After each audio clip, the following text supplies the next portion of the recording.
Hi guys, this is video number 4. Alexa, what's the time please? The time is 10:35 a.m. Right, there's a few bits and pieces I want to go through, so it's a bit of a mixed bag of stuff. But I also want to sing this. Nellie the elephant packed her trunk and said goodbye to the circus. Off she went with a trumpety trump, trump, trump, trump. Because that's what my life feels like, a circus.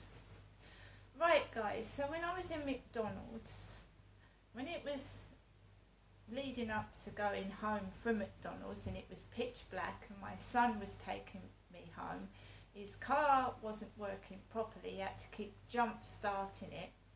I'd already had an electric shock to my face and was experiencing pain. I did not lose my temper at all once because I'm reading this book and I do not want to look a complete idiot when I'm in a shop. Even though people are being rude, nasty and repulsive to me, I am not going to act back that way to them because that's not me. I never was this angry individual. Circumstances made me that way. I left Gloucestershire, I was unhappy, I lost my child, I lost contact with my other children. The police told me to basically fuck off. When I had rung the police for help, they told me to fuck off. But not with words like that, just like they couldn't care less really, and they never have. I mean, police officers telling you to go to A&E when they think you're about to commit suicide, and they just stand in your flat and bugger off and go off in their car. What they expect me to do? Walk up to A&E? Feeling like I want to kill myself. They want me to walk up to A&E, do they? When they've got a perfectly able working car and they could have driven me up there. It's absolutely ridiculous. My whole life has been a mess. People abusing me ringing the police, me getting punished for what other people have done to me. That's all it's been, all the way along. A child experienced domestic violence. My father hit my mother in front of me. He punched her when she was going into mental hospital. We was in the car, lost his temper, socked my mother in the eye, and she was going into a psychiatric unit. Yeah, probably domestic violence did make my mum into a mental wreck. It does. But the police have been absolutely useless all the way along since I was a kid, not doing their job properly. You know, giving perpetrators excuses for abusing women, like he's had a hard day. Why don't you just go outside and give him space? And my dad used to hit my mum before the police came round. But they don't believe kids. When the kids said yes, my father is abusing my mother, they don't take any notice.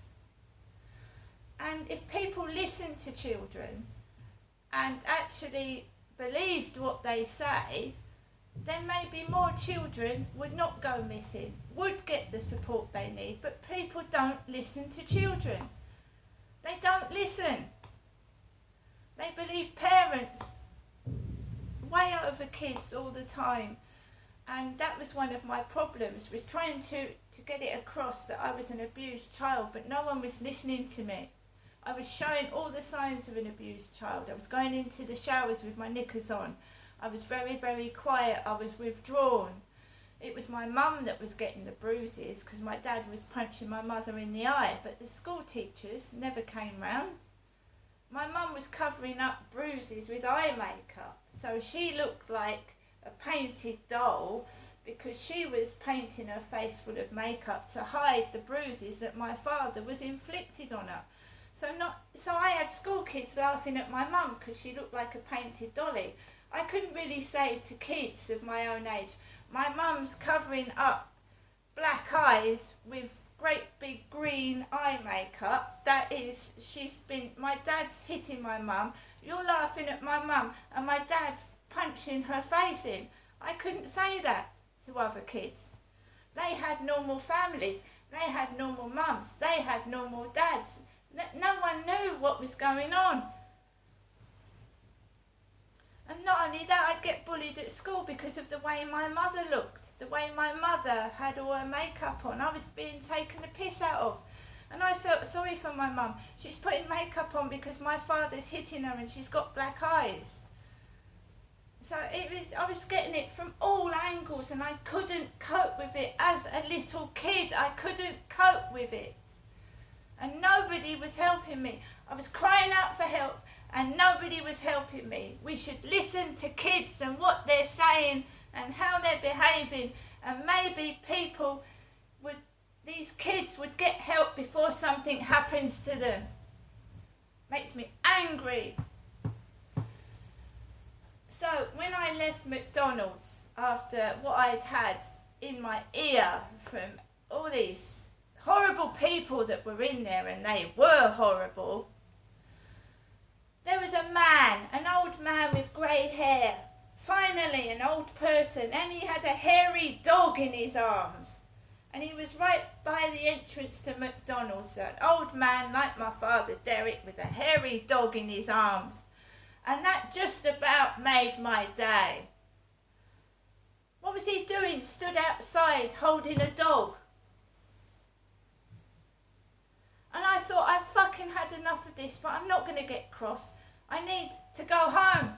And I don't want to get lost in the dark or have an accident, get run over. I want to go home and be safe, away from people that are being vile to me for no reason whatsoever. So my son drove me home and he drove off, and right in front of me was a woman with two dogs, a bobble hat on, nearly 10 o'clock in the evening, two dogs, and she was shining a torch. And it was going in my eyes, and I said to my son, you know, can I just wait till this woman has gone past? And he went, I'm sorry, I'm in a hurry. So I had to get out of the car with a woman shining a torch in my eyeballs. And I walked up to the flat myself, and I'd already said to my son, I'm not going to walk the dog this evening. I've walked the dog before I went out because I feel sick, I feel tired, my face hurts, and if I go out in the dark about 11 or 12, I could fall over and end up in a ditch dead. Right? Truth, honesty prevails. So I'm up this morning and I got woken up by footsteps on the ceiling, but I laid down and I put up with it. I've had this for fucking 2 years now. It's no good talking to the housing. You get the same old bollocks, the same person dealing with the same old shit. We can't deal with kids' noise. It's just kids doing normal stuff. Right? So fair enough. I don't bother. Why? Books tell you to go for help. You go for help. You don't get help. Police don't help you. Doctors don't help you. Nobody helps you. So you read a book. Go and get help. Go to a support group. Nobody helps. Don't you understand? They don't help me. They don't. I've tried. My son says to me, you need to make friends before Christmas or you're going to spend Christmas by yourself. I said, it takes months, years to form relationships, friendships. I said to him, I'm not picking up anybody off the street and bringing them into my flat at Christmas. I want to be safe Christmas. If I've got to be on my own at Christmas, I'll be on my own at Christmas. At least I'm safe. I haven't brought a drug addict in, a junkie, like my ex was. I'd rather be safe. You don't just make friends over a few weeks. It takes years to form a good relationship, a good friendship. You don't pick anyone up, bring them in, then end up fucking taking over your flat and you'll be out on the street. If I have to be on my own at Christmas, I'll be on my own at Christmas. But I'll be safe. And while I've got a dog, I've got company. And that's the end of that bullshit. But you see what I mean? I've gone for help. I've asked for help. When I join a group, I get bullied in a group. I get cans in my face. It's not right. I'm an adult. I'm allowed to have sex. I'm allowed to speak my mind. I'm allowed to dress as a woman that I am. I'm not a little girl that needs covering up in a coat and shoes and boots and socks and a sack over my face, thank you. Will someone recognise me as an adult and actually do what I want rather than what they want all the time? Thank you and see you later. Oh, and just one other. We all know the late Robin Williams was a comedian. A lot of comedians suffer from depression and suicidal thoughts, and the way to cover it up is to make people laugh, and that's something I try to do as well. I try to make jokes, cover it up, sing, dance and be merry, but you know, bullying does drag you down, right? And a lot of it is jealousy, right? And I'm not a good looking person. I never have been. You know, my sister was more prettier than me. I was always the one in the closet. But what I'm saying, in the closet, I mean hiding in the cupboard. What I'm saying is that you don't know if someone's depressed. Someone could be smiling their head off and the next day they've taken their own life, right? If someone had just listened, been there for them, instead of thinking, oh, that person can cope by themselves, they look okay. We never know what someone feels like, right? And today, right, maybe some people thought I was going to go up to my mum's and take it out on my mum, all what I experienced yesterday and the noise upstairs. No! I'm my own person. I don't need my mum. I left the nest when I was 18. I don't need my mum to be there all the time, ringing me up. And then, you know, I don't need it. I'm an adult. See you later.